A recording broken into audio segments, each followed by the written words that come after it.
গত পরশু শুনেছি শহীদ খাদি ইসলামিয়া কলেজে একটু সমস্যা সৃষ্টি হয়েছে।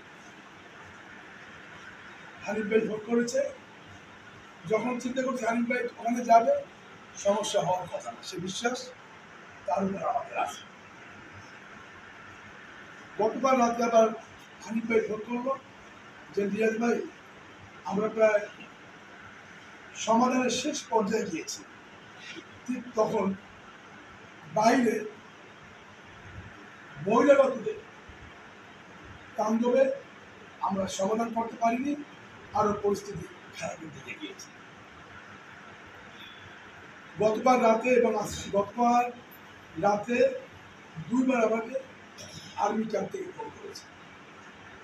আমি রাতে সময় দিতে পারিনি, বলছি সকাল 10টা 10টায় আসবো, কিন্তু আমি 10টা 10 যাই এই কর্নেল সাহেব আমার সাথে এই ব্যাপারটা আলাপ করছে, আরেকটা জায়গা নিয়ে আলাপ করছে, সেটা ভালোই করে।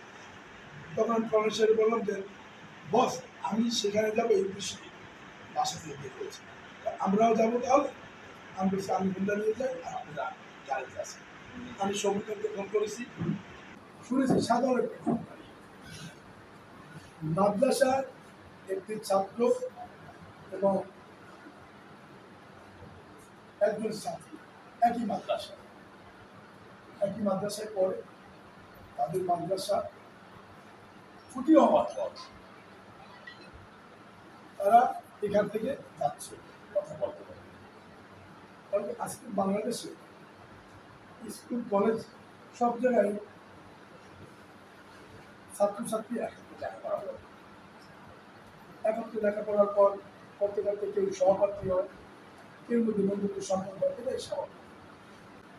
ওরা যাচ্ছিল তখন লিমন নাকি মোল্লাদের ছেলে তাদের সাথে খারাপ আচরণ করে। ওই মাদ্রাসার ছাত্রের একজন চাষতো ভাই এই কলেজে পড়ে।